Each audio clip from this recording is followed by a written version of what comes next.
어머니, 어머니. 사연 시작 전 구독과 좋아요를 눌러주시고 어디서 듣고 계신지 댓글 남겨주시면 그곳으로 행운이 가득 깃들기를 바라겠습니다. 어머니의 49제를 마친 날이었습니다. 절에서 돌아온 저는 한참을 대문 앞에 서서 집을 바라봤습니다. 어머니 없는 이 집이 이렇게 커 보일 줄은 몰랐어요. 25에 시집와서 30년을 함께 살았던 시어머니가 돌아가시고 남편마저 5년 전 먼저 떠난 뒤로는 어머니와 단둘이 의지하며 살았는데 이제는 정말 혼자가 된 거죠. 현관문을 열고 들어서니 텅 빈 집안이 더욱 쓸쓸했습니다. 거실 한쪽 벽에 걸린 어머니 영정사진이 저를 보며 웃고 계셨어요. 82세를 일기로 조용히 눈을 감으신 어머니. 돌아가시는 그 순간까지도 제 손을 꼭 잡고 계셨죠. 엄마, 이제 정말 안녕인가요? 오늘은 미뤄왔던 어머니 방 정리를 하기로 마음먹었습니다. 동생 민수가 도와주겠다고 했지만 정중히 거절했어요. 어머니의 마지막 흔적들을 제 손으로 직접 정리하고 싶었거든요. 그게 딸로서 마지막으로 해드릴 수 있는 일인 것 같았습니다. 방문을 열자 여전히 어머니 향기가 가득했습니다. 늘 바르시던 동백기름 냄새, 한약 냄새, 그리고 서랍 속 라벤더 향낭의 은은한 향기까지. 눈시울이 뜨거워졌지만 꾹 참았습니다. 침대 옆 협탁 위에는 어머니가 마지막까지 드시던 약봉지들이 그대로 놓여 있었고 안경과 돋보기, 그리고 반쯤 읽다 만 불경 한 권이 펼쳐져 있었습니다. 어머니는 돌아가시기 한 달 전부터 부쩍 불경을 가까이 하셨죠. 무언가 마음의 준비를 하고 계셨던 걸까요? 옷장을 열었습니다. 어머니의 옷들이 가지런히 걸려 있었어요. 화려한 것 하나 없이 모두 수수한 색깔의 한복과 생활한복뿐이었습니다. 하나씩 개어 박스에 담으며 어머니가 이 옷들을 입고 웃으시던 모습이 떠올라 작업이 자꾸만 더뎌졌습니다. 그때 화장대 위에 자개 보석함이 눈에 들어왔습니다. 어렸을 때부터 봐왔던 것인데 어머니가 유독 아끼시던 물건이었죠. 항무늬가 영롱하게 반짝이는 이 보석함은 어머니가 시집 올 때 외할머니가 주신 거라고 들었습니다. 조심스럽게 들어 올려보니 생각보다 무거웠어요. 뚜껑을 열자 어머니가 평소 착용하시던 소박한 금반지, 진주 브로치, 그리고 빛바랜 사진 몇 장이 보였습니다. 그런데 이상한 느낌이 들었어요. 보석함의 깊이에 비해 내용물이 너무 얕게 담겨 있다는 생각이 들었거든요. 혹시 바닥을 자세히 살펴보니 가장자리에 작은 홈이 있었습니다. 손톱을 넣어 살짝 들어 올리자 역시나 이중 바닥이었습니다. 그 아래 숨겨진 공간에 누렇게 바랜 편지 봉투 한 장이 놓여 있었어요. 봉투 겉면에는 어머니의 필체로 이렇게 적혀 있었습니다. 미선이에게 엄마가 하늘나라로 간 후에 읽을 것. 손이 떨렸습니다. 왜 이런 편지를 숨겨두신 걸까요? 무슨 내용이기에 돌아가신 후에야 읽으라고 하신 걸까요? 봉투를 뜯었습니다. 안에는 오래되어 누렇게 변한 편지지 석 장과 흑백 사진 한 장이 들어 있었습니다. 사진 속에는 젊은 여인이 갓난아기를 품에 안고 있었는데 어머니와 닮았지만 어머니는 아니었어요. 떨리는 손으로 편지를 펼쳤습니다. 사랑하는 내 딸 미선아, 내가 이 편지를 읽고 있다면 엄마는 이미 내 곁을 떠났겠구나. 살아생전에는 차마 용기가 나지 않아 말하지 못한 것을 이렇게 편지로나마 전하게 되어 미안하다. 첫 문장부터 가슴이 철렁 내려앉았습니다. 미선아, 엄마가 평생 내게 숨겨온 비밀이 있어. 너의 출생에 관한 비밀 말이야. 부디 끝까지 읽고 엄마를 이해해 주길 바란다. 출생의 비밀? 이게 대체 무슨... 넌 내가 낳은 아이가 아니야. 하지만 단 한순간도 내가 내 딸이 아니라고 생각한 적은 없어. 내 친어머니는 내 친언니 순옥이야. 이 사진 속 여인이 바로 내 진짜 엄마란다. 편지가 손에서 미끄러져 떨어질 뻔했습니다. 온몸에 힘이 빠져나가는 것 같았어요. 식탁 의자를 끌어당겨 겨우 앉았습니다. 내가 엄마 친딸이 아니라니. 이럴 수가. 언니는 23세 꽃다운 나이에 너를 낳고 일주일 만에 세상을 떠났어. 산후 합병증이었지. 그 시절엔 지금처럼 의료시설이 좋지 않았거든. 언니는 숨을 거두며 내게 너를 부탁했어. 순자야, 내 아이를 내 아이로 키워줘. 부탁이야. 그게 언니의 마지막 말이었단다. 눈물이 앞을 가려 글씨가 잘 보이지 않았습니다. 당시 나와 내 아버지는 결혼한 지 5년째였지만 아이가 없었어. 의사는 내게 문제가 있다고 했고, 우리는 거의 포기 상태였지. 그런데 내가 우리에게 온 거야. 마치 하늘이 보내준 선물처럼. 그래서 민수와 나이가 겨우 3살 차이인데도 이제야 이해가 됐습니다. 어머니가 늘 민수는 늦게 얻은 아이라 더 귀했다고 하신 이유가 사실은 저를 입양한 후 3년 만에 기적처럼 낳은 친아들이었던 거죠. 내 출생 신고를 할 때 우리는 너를 우리 친딸로 등록했어. 언니의 간곡한 부탁이기도 했고, 무엇보다 내가 사생아라는 멍해를 지고 살기를 원하지 않았기 때문이야.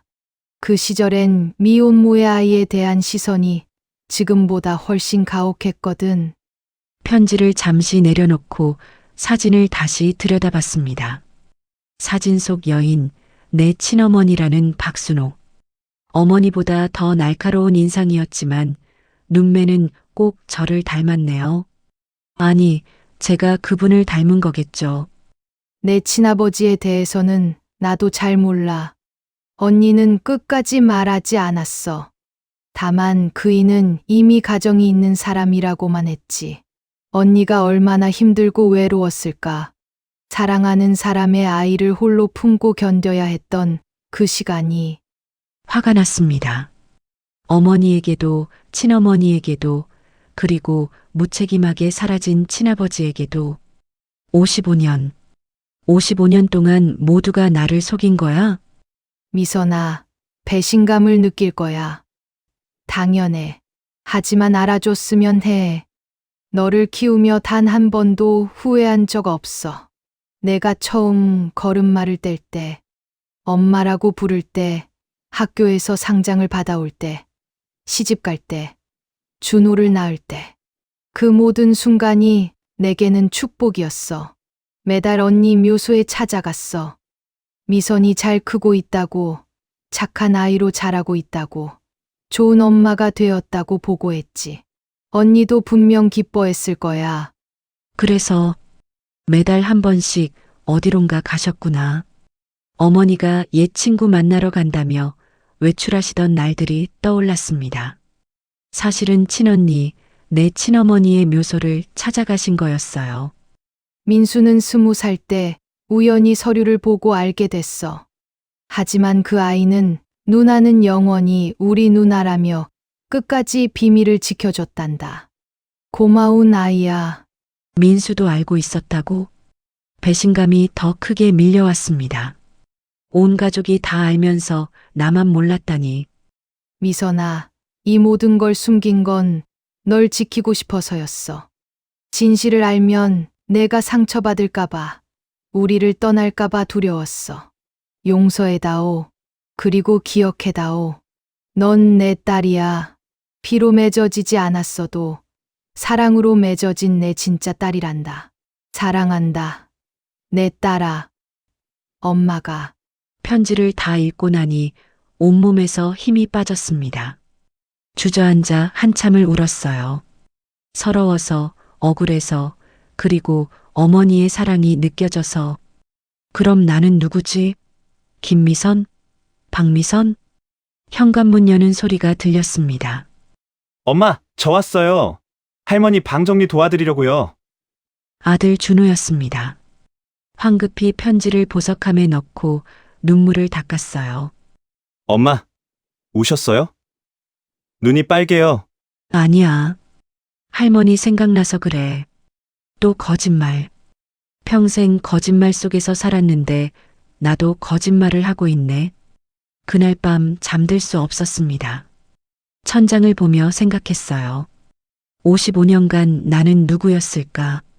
앞으로는 어떻게 살아가야 할까? 새벽이 되어서야 겨우 잠이 들었는데 꿈에 어머니가 나타나셨어요. 미선아, 사랑한다. 넌 영원히 내 딸이야. 따뜻한 품에 안겨 엉엉 울었습니다. 꿈에서 깨니 베개가 눈물로 흠뻑 젖어 있었어요. 편지를 발견한 지 사흘째 되는 날이었습니다. 그동안 저는 아무 일 없는 척 일상을 보냈지만 머릿속은 온통 그 편지 내용으로 가득했어요. 밥을 먹다가도 설거지를 하다가도 TV를 보다가도 문득문득 생각이 났습니다. 나는 엄마의 친딸이 아니다. 내 진짜 엄마는 이모였던 사람이다. 이 사실을 어떻게 받아들여야 할지, 누구에게 먼저 말해야 할지 도무지 결정을 내릴 수가 없었어요. 정말 민수는 알고 있었을까? 35년 동안 비밀을 지켰다는 게 가능한 일일까? 오늘은 토요일 민수가 매주 오는 날이었습니다. 어머니 살아계실 때부터 토요일마다 들러 안부를 묻고 가는 게 그의 일과였죠. 시계를 보니 곧 도착할 시간이었습니다. 현관벨이 울렸습니다. 누나, 나야. 문 열어줘. 평소와 다름없는 민수의 목소리. 하지만 오늘은 그 목소리조차 낯설게 들렸습니다. 문을 열어주는 내 손이 미세하게 떨리고 있었어요. 누나, 밥은 먹었어? 얼굴이 많이 수척해진 것 같은데. 민수가 걱정스러운 표정으로 저를 바라봤습니다. 평소 같으면 괜찮다고 웃어넘겼을 텐데 오늘은 그 시선이 부담스러웠어요. 내가 다 알면서 35년 동안 나만 속였구나. 커피나 마실래? 제가 묻자 민수가 고개를 끄덕였습니다. 부엌으로 가서 커피를 내리는 동안에도 등 뒤에서 느껴지는 민수의 시선이 따가웠어요. 거실로 돌아와 커피를 탁자에 내려놓으며 마주 앉았습니다. 민수는 여전히 저를 걱정스럽게 바라보고 있었고 저는 그 시선을 피해 커피잔만 응시했습니다. 누나, 무슨 일 있어? 엄마 돌아가신 후로 계속 이상해 보여. 이상하다고? 55년 동안 속은 사람한테 이상하다고? 더는 참을 수 없었습니다. 자개 보석함을 가져와 민수 앞에 내려놓았어요. 그리고 그 안에서 편지를 꺼내 그의 앞에 밀어놓았습니다. 민수의 얼굴이 순간 굳어졌습니다. 편지를 보자마자 무슨 내용인지 알아차린 표정이었어요. 누나, 알고 있었지? 제 목소리가 차갑게 가라앉았습니다. 35년 동안 내가 20살 때부터 알고 있었다면서? 그런데 한 번도, 단 한 번도 나한테 말하지 않았어? 민수가 고개를 떨구었습니다. 부인할 수 없는 사실이었으니까요. 누나, 내 말 좀 들어봐. 뭘 들어? 뭘 더 들을 게 있어? 온 가족이 다 알고 있었는데. 마만 바보처럼 몰랐잖아. 목소리가 높아졌습니다. 참으려 했지만 참을 수가 없었어요. 배신감이, 서러움이, 분노가 한꺼번에 터져 나왔습니다. 누나, 그게 아니야. 엄마가 간곡하게 부탁하셨어. 절대 누나한테는 말하지 말라고. 누나가 상처받을까봐. 상처. 지금이 덜 상처받은 것 같아. 55년 동안 속고 살았는데? 민수가 한숨을 쉬며 커피잔을 내려놓았습니다. 누나, 기억나? 우리 어렸을 때 말이야. 누나가 10살이고 내가 7살 때쯤이었어. 이웃집 아줌마가 엄마한테 그랬잖아. 민수는 순자 씨를 쏙 빼닮았는데 미선이는 누굴 닮았는지 모르겠네요 라고. 갑자기 그 기억이 떠올랐습니다. 그때 어머니 표정이 순간 어두워지셨던 것도, 서둘러 자리를 피하셨던 것도, 그때 엄마가 나중에 누나 방에 와서 한참 누나 머리를 쓰다듬으셨잖아. 우리 미선이가 세상에서 제일 예쁘다고 하시면서. 기억나? 기억났습니다. 그날 밤 어머니가 유독 저를 꼭 안아주셨던 것도 학부모 참관 수업 날도 그랬어. 다른 엄마들은 대충 와서 뒤에 서 있었는데 우리 엄마만 항상 제일 앞자리에 앉아서 누나만 뚫어져라 쳐다보셨잖아. 그래서였구나. 그래서 엄마가 늘 나를 더 누나, 엄마는 평생 죄책감을 가지고 사셨어. 누나한테 진실을 말하지 못하는 것에 대한 죄책감. 그래서 더 누나를 사랑하려고 노력하셨고, 그게 또 나한테는 미안함이었고, 민수의 눈가가 붉어졌습니다. 솔직히 어렸을 때는 서운했어. 엄마가 누나만 더 챙기시는 것 같아서. 하지만 20살의 진실을 알고 나서 이해했어. 엄마가 왜 그러셨는지. 그래서 35년 동안 입 다물고 있었다고? 나는 내 누나도 아닌데? 제 말에 민수가 벌떡 일어났습니다. 처음 보는 화난 표정이었어요. 누나는 내 누나야. 피가 섞이든 안 섞이든. 누나는 영원히 내 누나라고. 내가 처음 학교 갔을 때 울고 있으면 달려와서 손잡아준 사람이 누나잖아. 중학교 때 불량배들한테 괴롭힘 당할 때 나서서 막아준 사람도 누나고. 민수의 목소리가 떨렸습니다. 피가 뭔데? 55년 동안 함께 웃고 울고 살아온 세월이 피 한 방울보다 못하다는 거야? 그 말에 할 말을 잃었습니다. 민수가 다시 자리에 앉으며 말을 이었어요. 누나, 알아? 엄마가 매달 이모 묘소에 가실 때마다 나도 몇 번 따라갔었어. 엄마가 이모 묘비 앞에서 뭐라고 하셨는지 알아? 고개를 저었습니다. 언니, 미선이가 오늘도 건강해요. 착한 아이로 잘 크고 있어요. 언니 닮아서 마음도 고운 아이예요. 걱정하지 마세요. 매번 그렇게 말씀하시고는 한참을 우셨어. 엄마가 그렇게 그리고 돌아오는 길에는 항상 누나가 좋아하는 호떡을 사오셨잖아. 우리 미선이 간식이라고 하시면서 그게 다 이모한테 다녀온 날이었어. 어렴풋이 기억났습니다. 어머니가 가끔 예고도 없이 제가 좋아하는 간식을 사오시던 날들. 그때마다 유독 저를 더 꼭 안아주셨던 것도 침묵이 흘렀습니다. 분노와 서러움 사이에서 마음이 갈팡질팡했어요. 누나, 이걸 봐. 민수가 지갑에서 오래된 사진 한 장을 꺼냈습니다. 우리 가족 사진이었는데 제가 12살, 민수가 9살 때쯤 찍은 것 같았어요. 이 사진 볼 때마다 생각해. 우리는 진짜 가족이라고. 피는 중요하지 않다고. 엄마, 아빠, 누나, 나. 우리 넷이 진짜 가족이라고. 사진 속 우리는 모두 환하게 웃고 있었습니다. 어머니는 저를 안고 계셨고 아버지는 민수를 어깨에 올리고 계셨죠. 행복해 보였습니다. 진짜 가족처럼요. 아니, 우리는 진짜 가족이었어. 적어도 그때는 말야. 누나, 화내도 돼. 서운해해도 돼. 그래도 우리가 가족이 아니라고는 말하지 마. 그건 엄마한테도, 나한테도, 무엇보다 누나 자신한테도 너무 잔인한 말이야.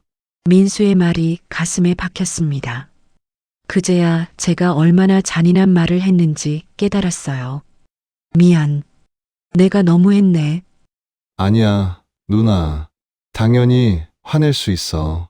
나라도 그랬을 거야. 한참을 아무 말 없이 앉아 있었습니다. 창밖으로 어머니가 가꾸셨던 작은 화단이 보였어요. 아직도 어머니가 심으신 국화가 피어 있었습니다. 엄마, 왜 말해주지 않으셨어요? 왜 끝까지? 누나, 궁금한 거 있으면 뭐든 물어봐. 내가 아는 건 다 말해줄게. 민수가 조심스럽게 말했습니다. 아빠도 알고 계셨어? 응, 처음부터 아셨지. 이모가 돌아가시고 누나를 데려올 때부터. 그럼 아빠는 나를 어떻게 해? 누나를 끔찍이 아끼셨잖아. 우리 미선이, 우리 딸 항상 그러셨고, 아빠한테 누나는 그냥 딸이었어. 처음부터 끝까지 말야. 아버지가 돌아가시기 전 병상에서 제 손을 잡고 하셨던 말씀이 떠올랐습니다. 미선아, 아빠가 미안하다. 더 잘해주지 못해서. 그때는 그냥 임종을 앞둔 아버지의 유언이려니 했는데 이제야 그 의미를 알 것 같았어요. 누나, 이모 묘소 한번 가볼래? 엄마가 늘 가시던 곳. 민수의 제안에 가슴이 철렁했습니다. 내 친어머니의 묘. 한 번도 가본 적 없는 하지만 이제는 가봐야 할 것 같은 그곳. 같이 가줄래? 당연하지. 우리 내일 가자. 엄마 묘소도 들르고. 그날 밤 오랜만에 어린 시절 앨범을 꺼내봤습니다. 한 장 한 장 넘기며 사진들을 다시 봤어요. 이제는 다르게 보이는 것들이 있었습니다.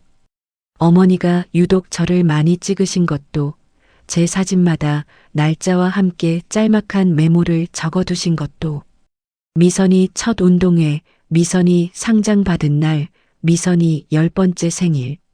엄마는 정말로 나를 사랑하셨구나. 친딸보다 더, 아니 친딸이기에 더. 그리고 깨달았습니다. 진실이 밝혀졌다고 해서 55년의 세월이 그 안에 담긴 사랑이 거짓이 되는 건 아니라는 것을. 하지만 여전히 마음 한구석은 텅 비어 있었습니다. 나는 누구인가? 이 질문에 대한 답을 아직 찾지 못했으니까요.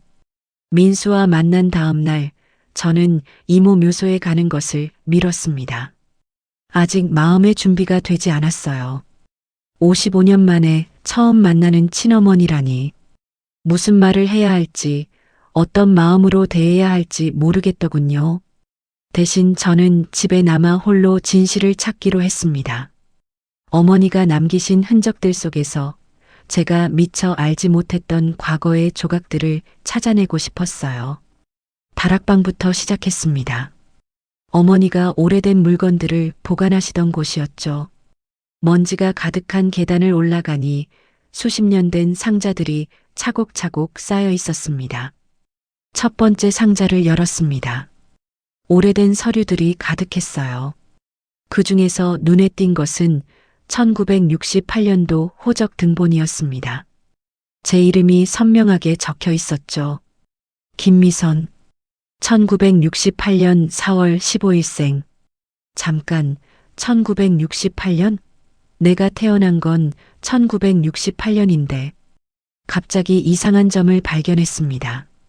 출생신고가 실제 출생보다 몇 달 늦었다는 건 그 시절엔 흔한 일이었지만 등본에 적힌 날짜가 제가 알고 있던 생일과 달랐어요. 4월 15일이 아니라 실제론 1월에 태어났다는 건가? 그럼 내 진짜 생일은 언제지? 서류를 더 뒤적이다가 병원 기록을 발견했습니다. 1968년 1월 20일 순천 산부인과. 산모 이름란이 먹으로 지워져 있었지만 자세히 보니 흐릿하게 박순옥이라는 글자가 보였습니다. 1월 20일. 내 진짜 생일. 그 옆에 작은 메모가 있었어요. 어머니 글씨였습니다. 순옥 언니 제삿날 1월 27일. 일주일. 저를 낳고 일주일 만에 돌아가신 거였어요. 23의 젊은 나이에. 두 번째 상자에는 사진첩들이 있었습니다. 그중 제일 아래 숨겨진 작은 앨범 하나를 발견했어요. 겉표지에 아무것도 적혀 있지 않았지만 왠지 중요한 것 같았습니다. 열어보니 첫 장에 젊은 두 여인의 사진이 있었습니다. 어머니와 이모, 아니 제 친어머니였죠. 두 분이 팔짱을 끼고 환하게 웃고 있었어요. 사진 뒤에는 1967년 봄 순옥이와라고 적혀 있었습니다. 다음 장을 넘기니 충격적인 사진이 나왔습니다. 배가 불러온 이모가 찍힌 사진이었어요. 혼자 벤치에 앉아 있는데 표정이 너무나 슬퍼 보였습니다. 얼마나 외로우셨을까. 미혼의 몸으로 아이를 가진다는 게. 그때 핸드폰이 울렸습니다. 민수였어요. 누나, 혼자 뭐해? 같이 이모 묘소 가기로 했잖아. 민수야, 나 뭔가 찾아야 할 것 같아. 혼자 정리할 시간이 필요해. 누나, 혼자 끙끙 앓지 마. 내가 도와줄게. 고맙지만 이건 내가 혼자 해야 할 일이야. 전화를 끊고 다시 앨범을 봤습니다. 마지막 페이지에 편지 한 통이 끼워져 있었어요. 이모가 어머니께 쓴 편지였습니다. 순자야. 미안해. 정말 미안해. 내게 이런 부담을 주게 되어서. 하지만 이 아이만큼은 지켜주고 싶어. 내가 못난 엄마라서 이름도 지어주지 못하고 떠나지만 내가 예쁜 이름 지어주면 좋겠어. 사랑의 동생아. 그리고 내 아이도 부탁해. 이름도. 그래, 미선이라는 이름은 엄마가 지어주신 거구나. 갑자기 어머니가 왜 미선이라는 이름을 지으셨는지 알 것 같았어요. 아름답고 선한 아이로 자라길 바라는 마음. 언니의 아이를 자신의 딸로 키우며 가졌을 그 간절한 마음이 느껴졌습니다. 세 번째 상자를 열었을 때 낡은 일기장 하나를 발견했습니다. 어머니의 일기장이었어요. 1968년부터 시작된 일기. 떨리는 손으로 첫 페이지를 열었습니다. 1968년 1월 28일. 오늘 언니를 보냈다. 그리고 언니의 아이를 집으로 데려왔다. 이제 이 아이는 내 딸이다. 미선이라고 이름 지었다. 언니가 좋아했던 매화메이처럼 아름답고 언니처럼 선한 싼 아이가 되길. 1968년 2월 15일. 미선이가 처음으로 웃었다. 언니를 닮은 예쁜 미소다. 순간 언니가 살아 돌아온 것 같아 눈물이 났다. 1968년 12월 24일. 미선이가 엄마라고 불렀다. 처음엔 기뻤는데 문득 언니 생각이 나서 마음이 아프다. 언니, 미안해. 내가 언니 대신 이 호칭을 듣고 있어. 일기를 읽으며 눈물이 멈추지 않았습니다. 어머니도 평생 죄책감과 그리움을 안고 사셨구나. 친언니를 잃은 슬픔과 조카를 딸로 키우는 복잡한 마음을 홀로 감당하셨구나. 1971년 4월 15일. 오늘은 미선이 생일로 정한 날. 실제 생일은 1월 20일이지만 호적에는 4월 15일로 했다. 언니가 떠난 슬픔과 연결시키고 싶지 않아서. 미선이가 밝고 희망찬 봄날에 태어난 아이로 기억되길 바라서. 그래서 내 생일이. 저는 계속 일기를 읽어 내려갔습니다. 어머니의 마음이, 그 깊은 사랑과 아픔이 한 줄 한 줄에 배어 있었어요. 1975년 9월 3일. 미선이가 학교에서 가족 그림을 그려왔다. 엄마, 아빠, 자기, 그리고 민수. 4명이 손잡고 있는 그림. 순간 가슴이 찡했다. 이게 미선이의 가족이구나. 언니, 우리가 미선이의 진짜 가족이 되었어. 1988년 3월 10일. 민수가 우연히 서류를 봤다. 미선이가 입양된 것을 알게 됐다. 아이가 충격을 받을까 걱정했는데 의외로 담담하게 받아들였다. 엄마, 누나는 영원히 우리 누나예요. 비밀 지킬게요. 하는데 울컥했다. 1995년 11월 25일. 미선이가 결혼한다. 언니 묘소에 가서 한참을 울었다. 언니, 우리 미선이가 시집가요. 좋은 남자 만났어요. 행복할 거예요. 언니도 하늘에서 기뻐하겠지? 일기장을 덮었습니다. 더는 읽을 수가 없었어요. 어머니의 사랑이 너무나 크고 깊어서 그 무게에 압도당할 것 같았거든요. 엄마, 얼마나 힘드셨을까? 평생 이 비밀을 안고 사시면서 4번째 상자에서 뜻밖의 것을 발견했습니다. 편지 묶음이었는데 발신인이 없었어요. 그런데 필체가 남자 글씨였습니다. 첫 번째 편지를 열었습니다. 날짜는 1967년 10월. 준옥 씨, 미안하오. 당신과 아이에게 해줄 수 있는 게 없어서 이미 가정이 있는 몸이라 당신 곁에 있어줄 수 없음을 용서하시오. 이 사람이 나의 친아버지. 두 번째 편지. 1967년 12월. 들었소. 당신이 아이를 지키기로 했다고. 고맙소. 그리고 미안하오. 이것밖에 할 수 없는 내가 한없이 비겁하오. 세 번째 편지. 1968년 1월. 순옥 씨가 세상을 떠났다는 소식을 들었소. 가슴이 찢어지는 것 같소. 아이는 당신 동생이 키운다니. 그나마 다행이오. 멀리서나마 아이가 잘 자라는지 지켜보겠소. 더는 없었습니다. 세 통의 편지가 전부였어요. 발신인도 주소도 없는 편지들. 누구였을까? 이모를 사랑했지만 책임지지 못한 이 사람은 그때 사진 한 장이 편지 사이에서 떨어졌습니다. 흐릿한 흑백 사진이었는데 젊은 남자가 이모와 함께 찍힌 사진이었어요. 남자의 얼굴 부분이 일부러 찢겨 있었지만 체격이나 옷차림으로 보아 꽤 괜찮은 집안 사람 같았습니다. 사진 뒤에 이모의 글씨로 이렇게 적혀 있었습니다. 영원히 함께할 수 없는 사랑. 하지만 후회하지 않아. 이 아이가 있으니까. 이모, 당신도 나를 사랑했구나. 비록 만나보지도 못했지만 모든 상자를 뒤진 후 저는 거실에 앉아 찾아낸 것들을 정리했습니다. 사진들, 편지들, 일기장, 서류들. 55년 동안 숨겨져 있던 진실의 조각들이 하나씩 맞춰지고 있었어요. 해가 저물 무렵 저는 결심했습니다. 이제 이모를 만나러 가야겠다. 내 친어머니를. 55년 만에 처음으로 핸드폰을 들어 민수에게 전화했습니다. 민수야, 내일 아침 이모 묘소로 가자. 이제 준비됐어.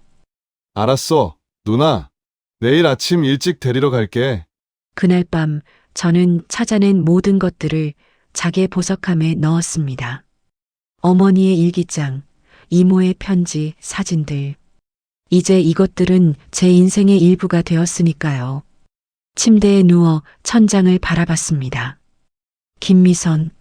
아니, 이름은 여전히 김미선이지만 이제 나는 박순옥의 딸이자 박순자의 딸. 두 어머니를 가진 사람.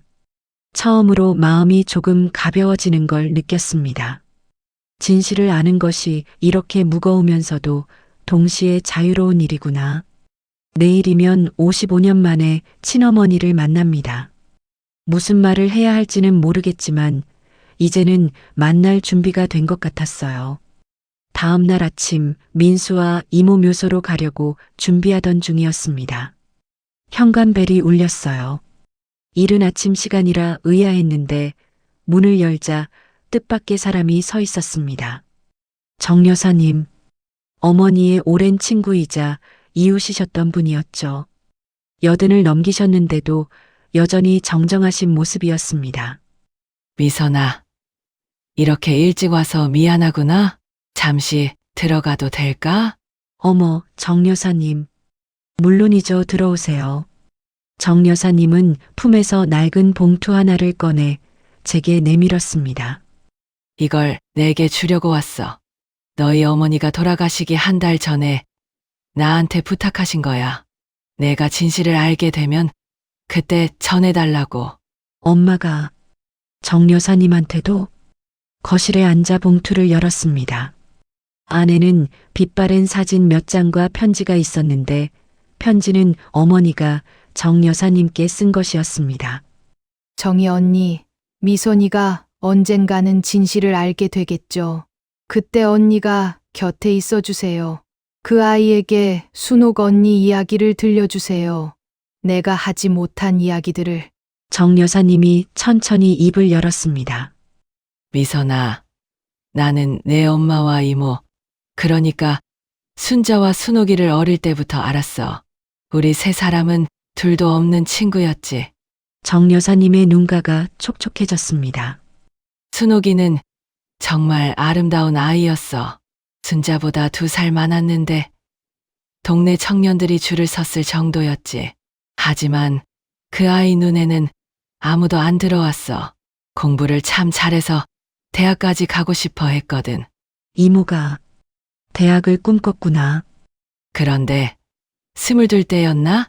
순옥이가 갑자기 달라졌어. 늘 밝던 아이가 말수가 줄고 혼자 있는 시간이 많아졌지. 나중에 알고 보니 정 여사님이 잠시 말을 멈췄습니다. 그 사람을 만난 거였어. 내 친아버지 말이야. 심장이 쿵 내려앉았습니다.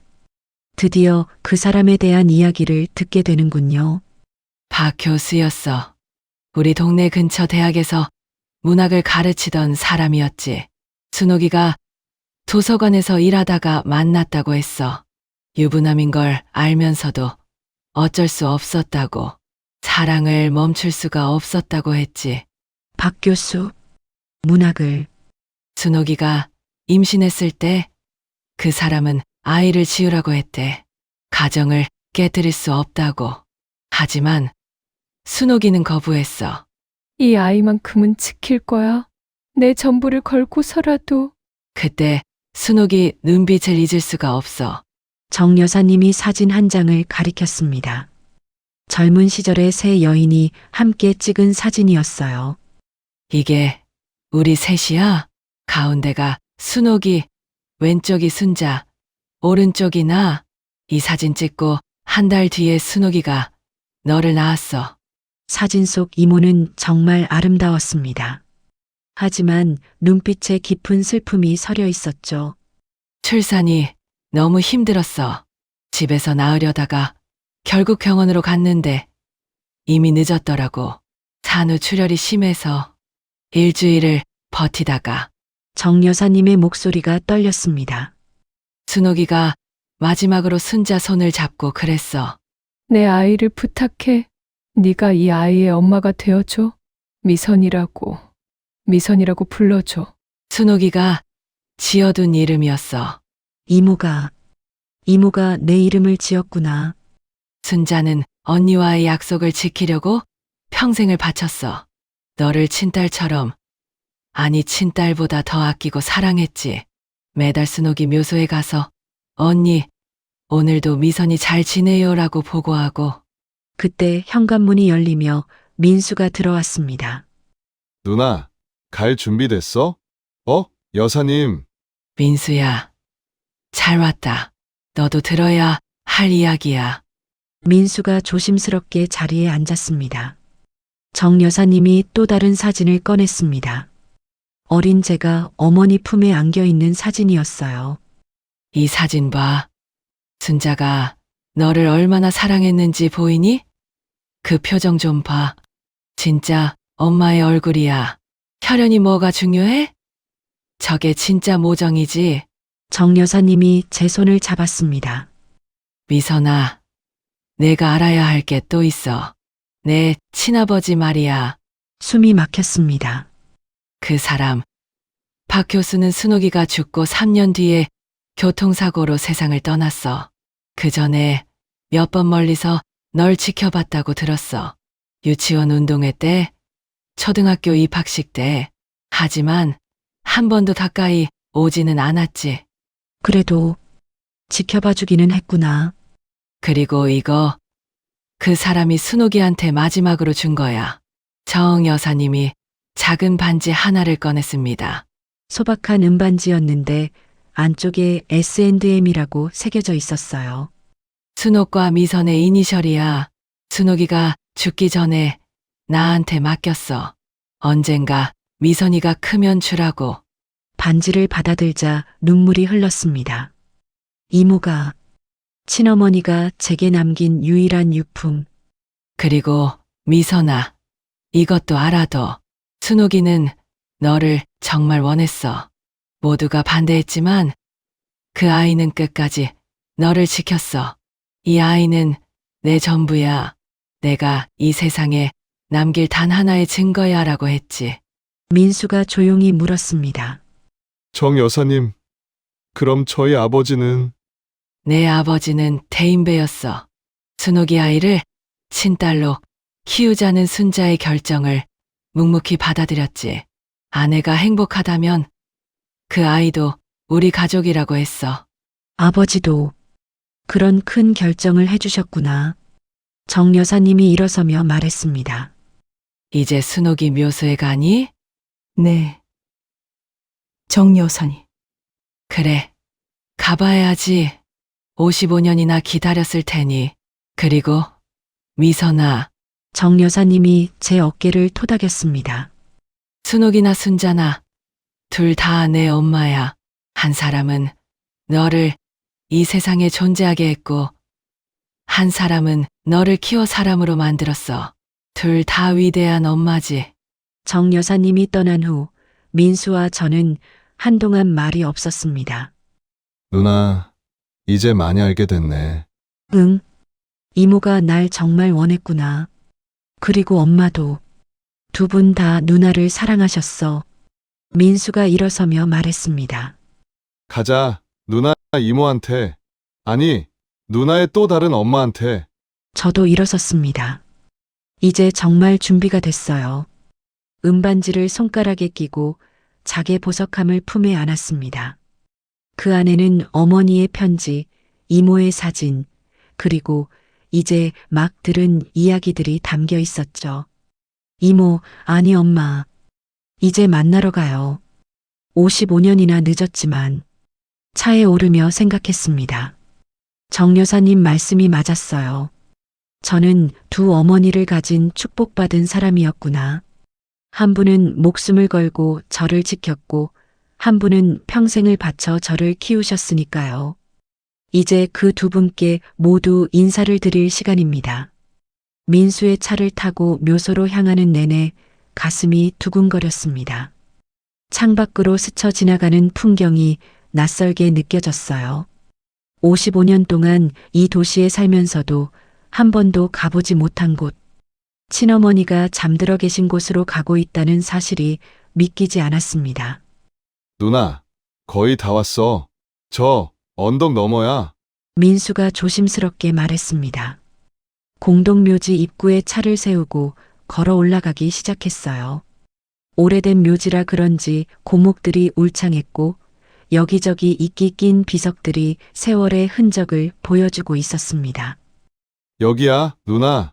민수가 멈춰선 곳에는 작은 비석 하나가 서 있었습니다.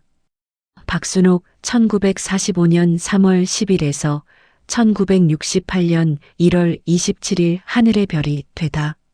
무릎이 저절로 꺾였습니다. 비석 앞에 주저앉아 한참을 바라봤어요. 23.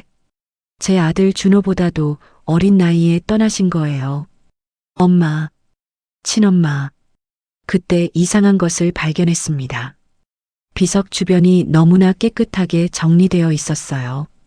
잡초 하나 없이 말끔했고 비석도 반들반들하게 닦여 있었습니다. 그리고 신선한 국화꽃이 놓여 있었는데 이 꽃 어제 놓인 것 같은데? 민수도 고개를 갸웃거렸습니다. 그러네. 누가 다녀갔나? 주변을 자세히 살펴보니 더 놀라운 것들이 보였습니다. 비석 옆에 작은 돌무더기가 있었는데 그 위에 편지들이 비닐에 쌓여 가지런히 놓여 있었어요. 첫 번째 편지를 조심스럽게 꺼내 펼쳤습니다. 어머니의 글씨였어요. 1995년 11월. 언니, 우리 미선이가 시집 갑니다. 좋은 사람 만났어요. 언니를 닮아 마음이 고와서 모두가 좋아해요. 두 번째 편지. 1998년 5월. 언니, 미선이가 엄마가 됐어요. 아들이에요.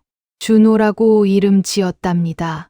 언니가 보셨다면 얼마나 기뻐하셨을까요? 세 번째, 네 번째. 편지가 계속 이어졌습니다. 매달 30년 동안 한 번도 빠지지 않고 2010년 1월 20일. 언니, 오늘은 미선이 생일이에요. 42살이 됐네요. 언니가 그 나이까지 사셨다면 어떤 모습이셨을까요? 미선이를 보면 언니 생각이 나요. 2020년 3월. 언니, 이제 제 시간도 얼마 남지 않은 것 같아요. 미선이한테 진실을 말해야 하는데 용기가 안 나요. 언니, 어떻게 해야 할까요? 마지막 편지는 불과 2달 전의 것이었습니다. 2023년 11월 언니, 이번이 마지막일 것 같아요. 더는 걸을 힘이 없어요. 미선이한테 편지를 남겼어요. 이제 미선이가 언니를 찾아올 거예요. 그때까지 조금만 기다려주세요. 엄마가 돌아가시기 직전까지도 눈물이 쏟아졌습니다. 30년, 아니 55년 동안 한결같이 이모를 찾아오신 어머니, 매달 보고하고 상의하고 함께 저를 키우신 거였어요. 그때 묘지 관리인으로 보이는 할아버지가 다가왔습니다. 혹시 박순옥 씨 가족이신가요? 네. 저는 딸입니다. 처음으로 입 밖에 낸 말이었어요. 박순옥의 딸. 아, 그럼 박순자 씨 따님이시군요. 어머니가 참 대단하신 분이셨어요. 30년 동안 한 달도 안 빠지고 오셨거든요. 관리인 할아버지가 낡은 수첩을 꺼냈습니다. 제가 기록을 해뒀어요. 박순자 씨가 처음 오신 게 1968년 2월이었고 마지막이 2달 전이었죠. 항상 같은 날 오셨어요. 매달 27일. 이모 기일에. 그리고 항상 혼잣말을 하셨어요. 언니, 미선이 잘 있어요. 걱정 마세요. 한 번은 제가 여쭤봤어요. 왜 이렇게 꼬박꼬박 오시냐고. 그랬더니 할아버지가 잠시 말을 멈췄습니다. 뭐라고 하셨는데요? 약속이거든요. 언니와의 약속, 그리고 제 딸과의 약속이에요. 그러시더라고요. 무슨 뜻인지는 모르겠지만 그 표정이 참 애틋했어요. 민수가 제 어깨를 감쌌습니다.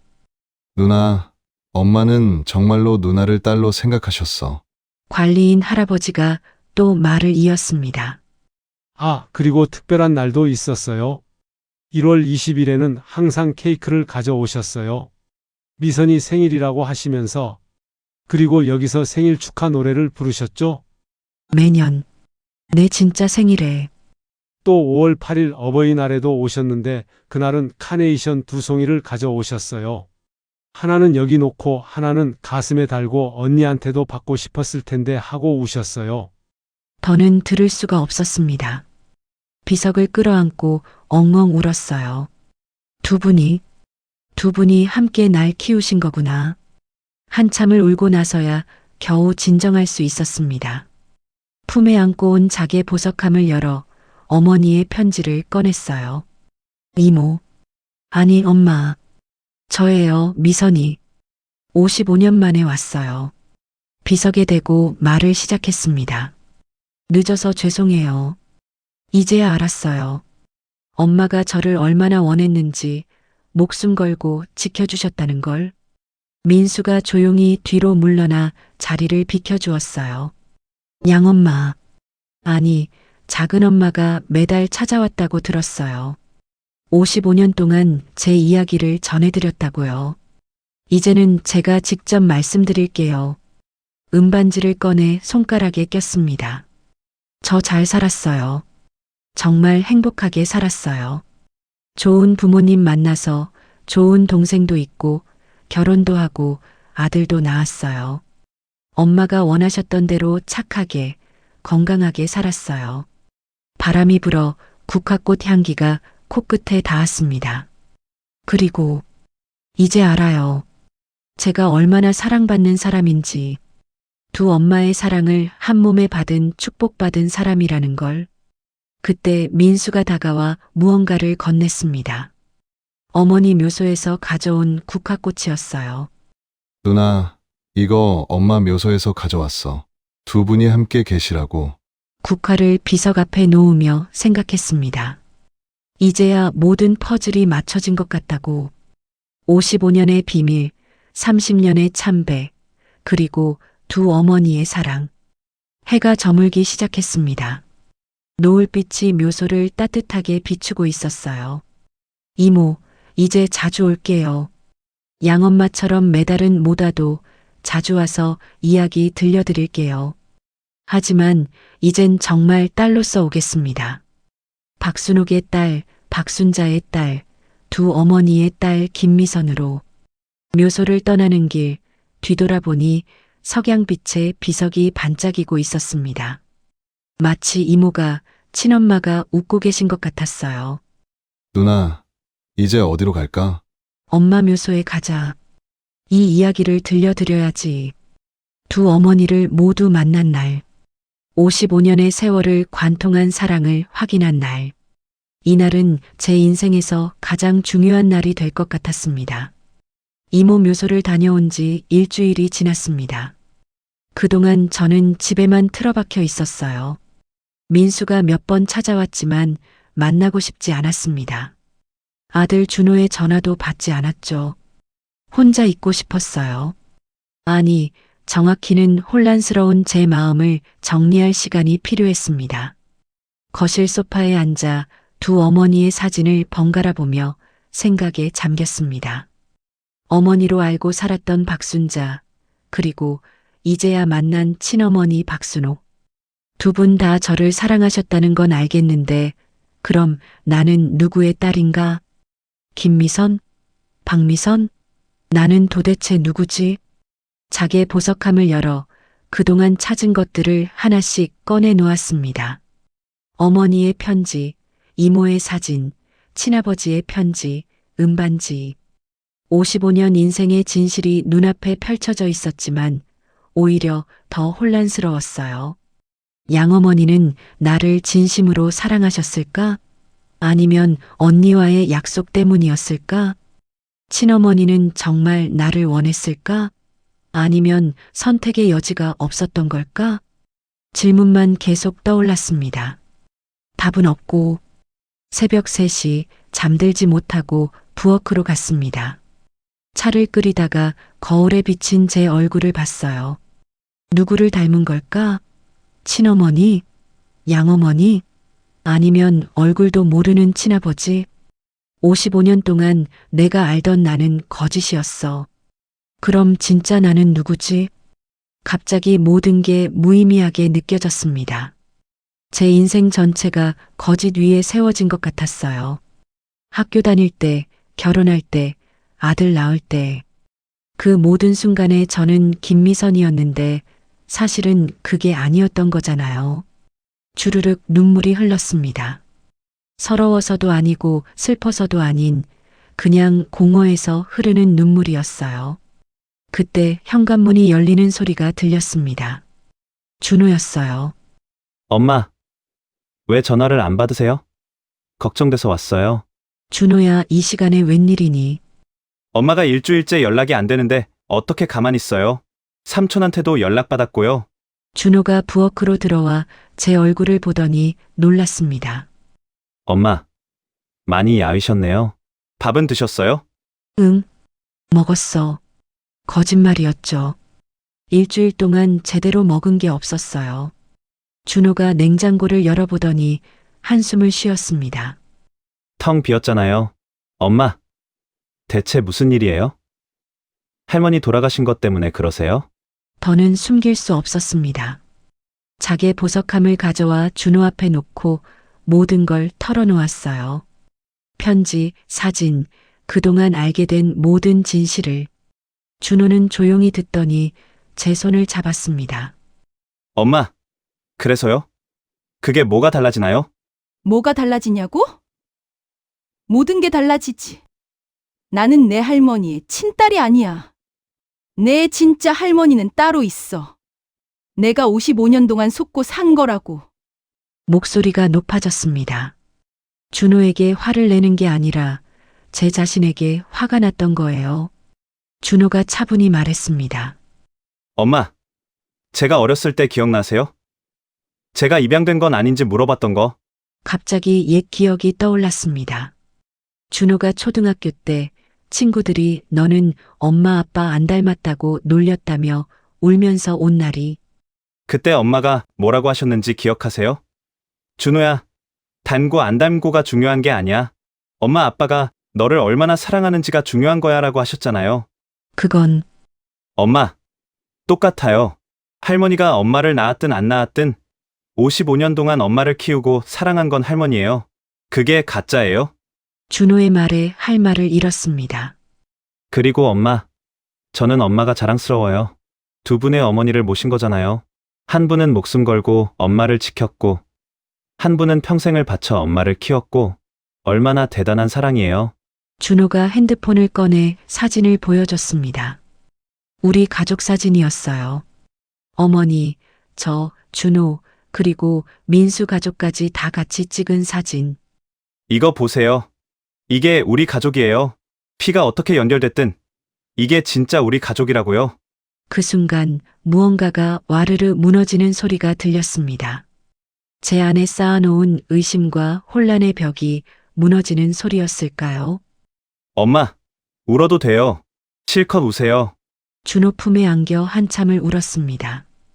55년 만에 알게 된 진실의 무게를, 두 어머니의 사랑을, 그리고 여전히 나를 나로 봐주는 가족들의 사랑을 느끼며 울음이 그치자 준호가 부엌에서 라면을 끓여왔습니다. 일단 드세요. 굶으면 더 우울해져요. 따뜻한 라면을 먹으며 생각했습니다. 내가 왜 이렇게 힘들어했을까? 진실을 알게 된 것 때문일까? 아니면 나 자신을 잃어버릴까봐 두려웠던 걸까? 엄마, 내일 할머니 묘소 가요. 두 분 다요. 두 분 다? 네. 박순자 할머니한테는 잘 키워주셔서 감사합니다라고, 박순옥 할머니한테는 낳아주셔서 감사합니다라고 인사드려요. 준호가 자기 보석함을 가리키며 말했습니다. 그리고 이거, 할머니들이 엄마한테 남긴 유산이에요. 소중히 간직하세요. 언젠가 저한테도 물려주시고요. 너한테? 네. 저도 알아야죠. 우리 가족의 역사를 숨기고 부끄러워할 게 아니라 자랑스러워해야 할 역사예요. 그날 새벽 준호가 옆에서 잠든 후에도 저는 잠들지 못했습니다. 하지만 이번엔 다른 이유였어요. 혼란스러워서가 아니라 뭔가 새롭게 시작되는 느낌 때문이었죠. 창밖을 보니 동이 트고 있었습니다. 어둠이 걷히고 새로운 날이 시작되듯 제 마음의 어둠도 서서히 걷히는 것 같았어요. 나는 김미선이다. 박순옥이 낳고 박순자가 키운 두 어머니의 딸 김미선. 처음으로 그 정체성이 낯설지 않게 느껴졌습니다. 핸드폰을 들어 민수에게 메시지를 보냈습니다. 미안, 그동안 연락 안 받아서 내일 엄마 묘소 갈 건데 같이 갈래? 곧바로 답장이 왔습니다. 당연하지. 우리는 가족이니까. 가족. 그 단어가 오늘따라 특별하게 느껴졌습니다. 피로 맺어지지 않아도 진실을 늦게 알았어도 우리는 여전히 가족이구나. 해가 완전히 떠올랐습니다. 새로운 날의 시작. 그리고 어쩌면 새로운 나의 시작이기도 한 것 같았습니다. 준호, 민수와 함께 어머니 묘소로 향했습니다. 며칠 전과 달리 마음이 한결 가벼웠어요. 여전히 복잡한 감정들이 남아 있었지만 적어도 도망치고 싶지는 않았습니다. 두 어머니를 모두 받아들일 준비가 된 것 같았거든요. 어머니 묘소에 도착하니 의외의 사람이 있었습니다. 정 여사님이었어요. 아, 미선아. 내가 올 줄 알았어. 정 여사님 손에는 또 다른 봉투가 들려 있었습니다. 이것도 내 어머니가 부탁하신 거야. 내가 순옥이 묘소를 다녀온 후에 주라고 하셨어. 엄마가 또 무슨 준비를 하신 거지? 봉투를 받아들었습니다. 겉면에 어머니 글씨로 두 번째 편지, 진짜 마지막이라고 적혀 있었어요. 여기서 읽어도 될까요? 그래야지. 네, 어머니도 그걸 원하실 거야. 어머니 묘비 앞에 앉아 편지를 열었습니다. 그런데 이건 어머니 글씨가 아니었어요. 이건 순옥이 글씨야. 내 친어머니가 죽기 전에 쓴 편지란다. 손이 떨렸습니다.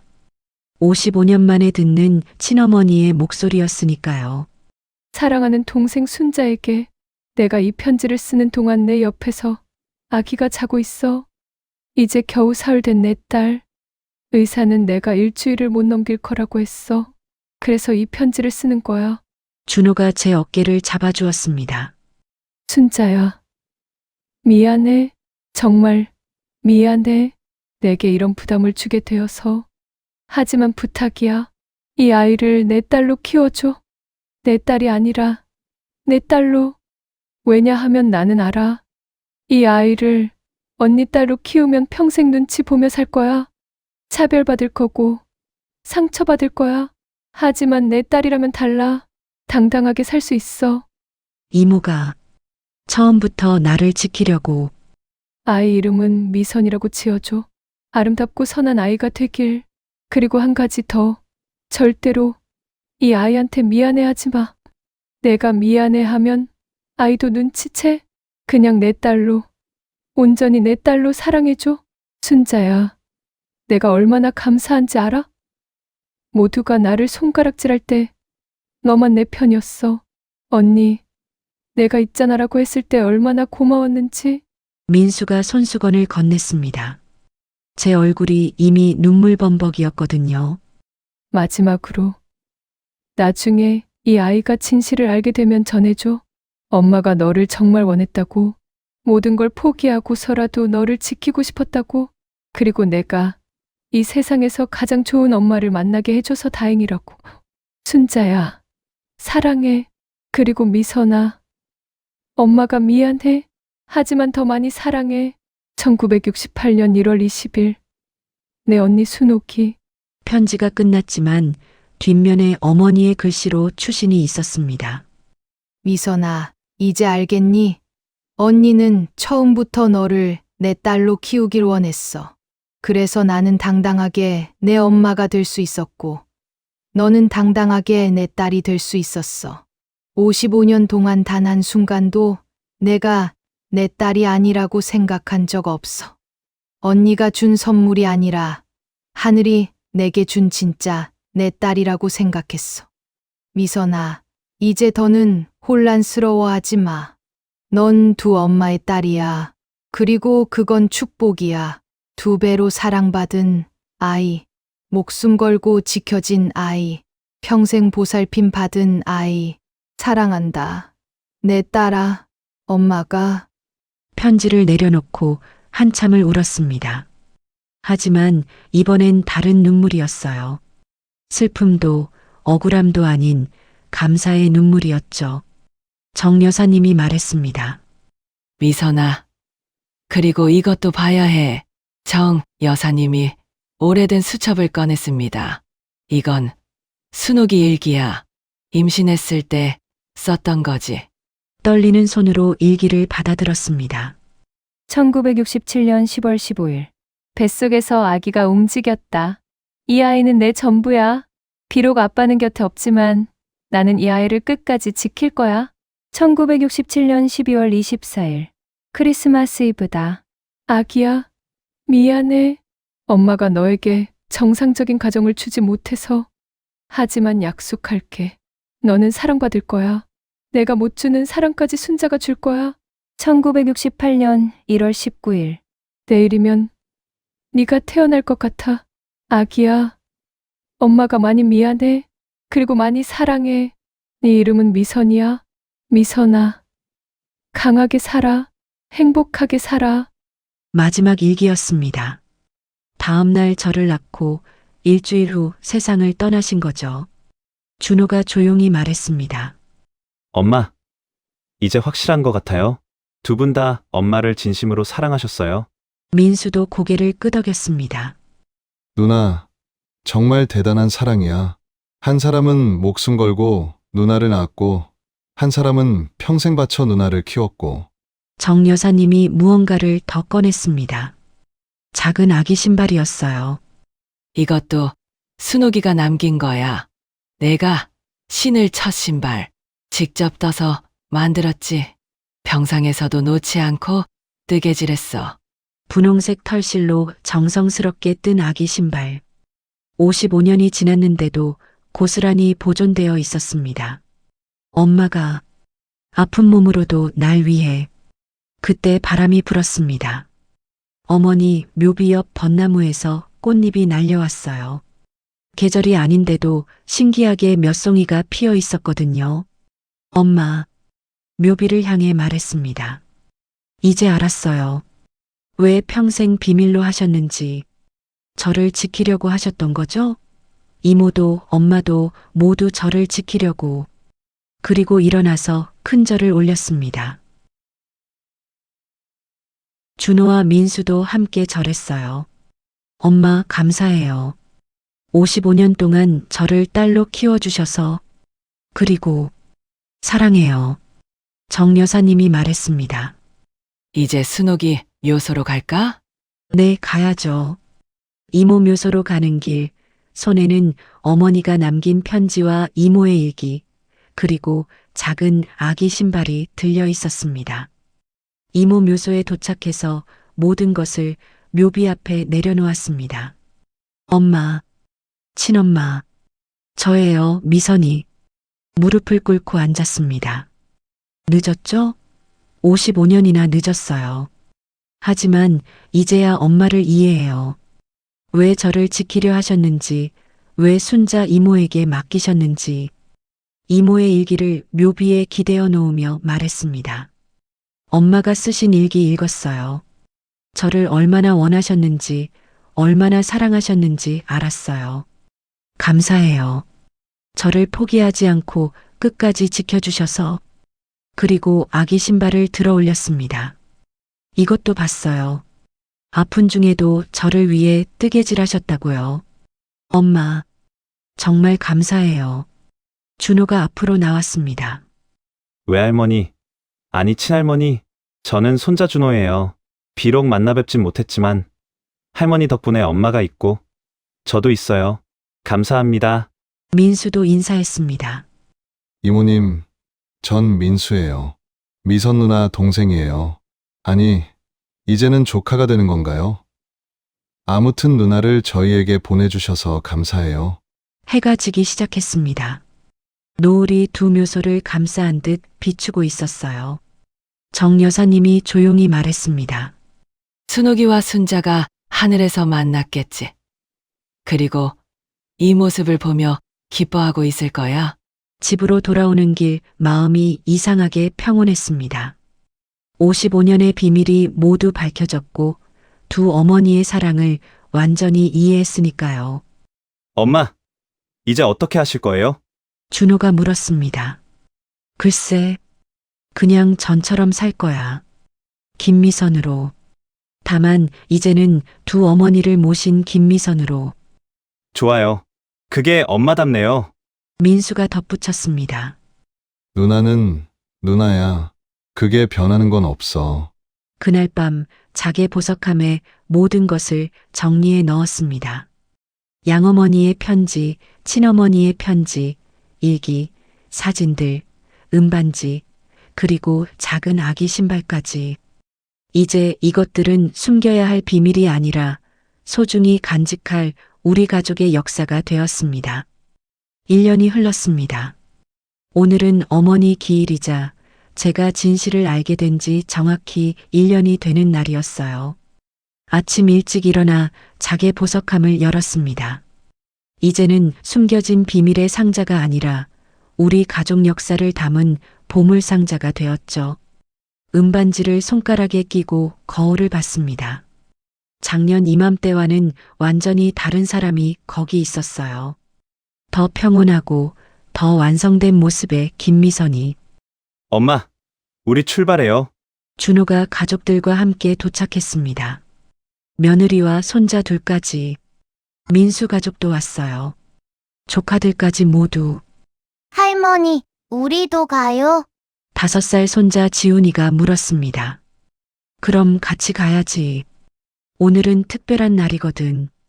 오늘은 두 분의 묘소를 함께 돌아보기로 한 날이었습니다. 작년과 달리 이제는 모든 가족이 진실을 알고 있었어요. 숨길 것도 부끄러워할 것도 없었죠. 먼저 어머니 묘소로 갔습니다.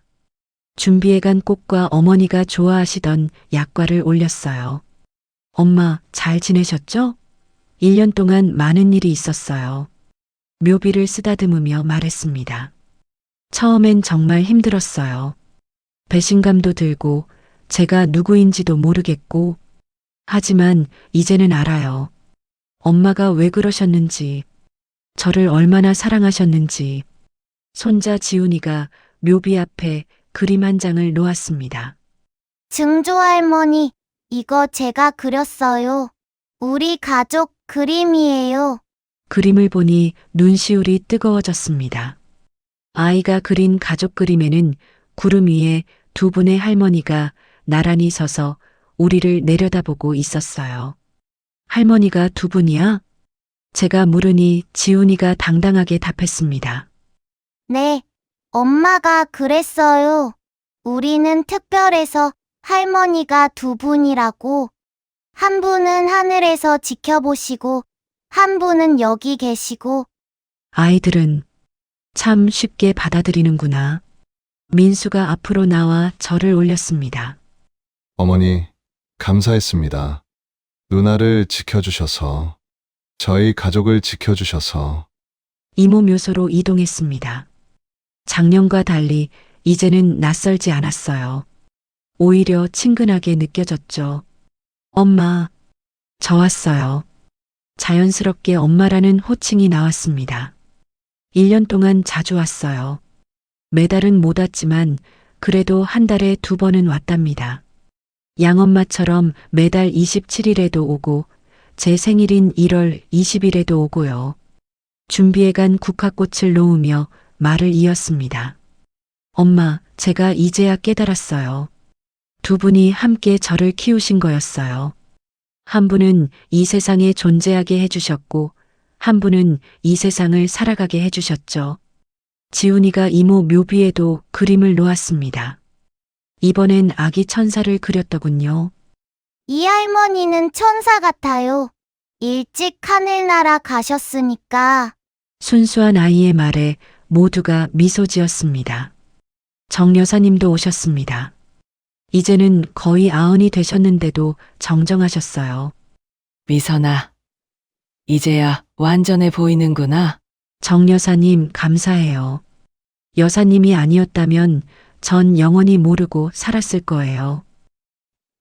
아니야. 언젠가는 알게 되었을 거야. 진실은 결국 드러나게 되어 있거든. 다만 때가 있을 뿐이지. 집으로 돌아와 모두가 둘러앉아 점심을 먹었습니다. 제가 만든 된장찌개와 어머니 레시피로 만든 잡채, 이모가 좋아했을 것 같은 매화차도 준비했어요.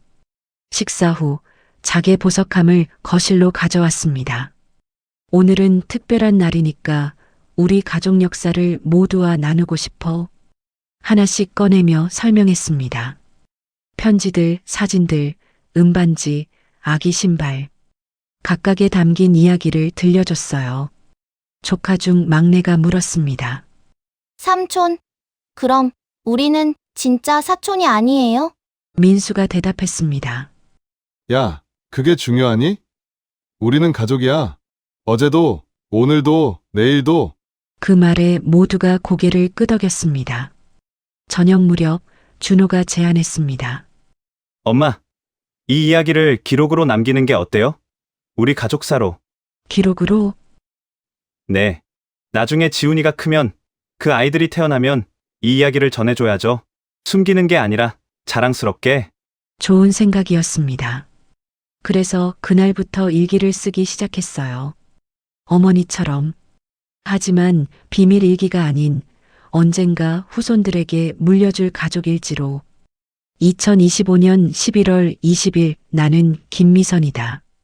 박순옥이 낳고 박순자가 키운 두 어머니의 딸이다. 오늘로써 진실을 안 지 1년. 이제야 말할 수 있다. 나는 축복받은 사람이라고. 2배의 사랑을 받은 사람이라고. 해가 지고 가족들이 하나둘 떠났습니다. 집에 혼자 남았지만 외롭지 않았어요. 창가에 서서 밖을 봤습니다. 하늘에는 별이 가득했죠.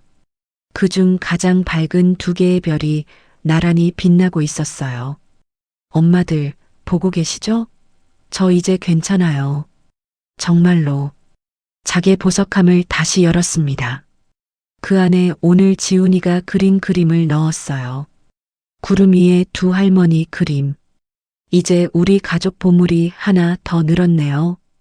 핸드폰이 울렸습니다. 민수였어요. 누나, 잘 지내지? 오늘 고마웠어. 뭐가? 그냥 우리가 여전히 가족이라서. 전화를 끊고 미소 지었습니다. 이제 새로운 장이 시작됩니다. 더 이상 비밀도 없고 거짓도 없는 두 어머니의 사랑을 품고 살아가는 새로운 삶이. 그리고 언젠가 제가 떠난 후에도 이 이야기는 전해지겠죠. 지훈이에게, 그 아이의 아이들에게, 우리 가족의 특별한 역사로. 마지막으로 일기장에 한 줄을 더 적었습니다. 엄마, 두 분 모두에게 딸이 되어주셔서 감사합니다. 창밖에 두 별이 더 밝게 빛나는 것 같았습니다. 마치 대답하듯이, 그래, 이게 우리 이야기예요. 숨겨진 출생의 비밀이 아닌 두 배로 축복받은 사랑의 역사. 나는 김미선입니다. 영원히 두 어머니의 딸입니다. 어떻게 보셨나요? 사연에 공감하시는 분들은 댓글과 좋아요, 구독과 알람 설정해 주세요. 감동 어린 사연으로 또 찾아뵙겠습니다.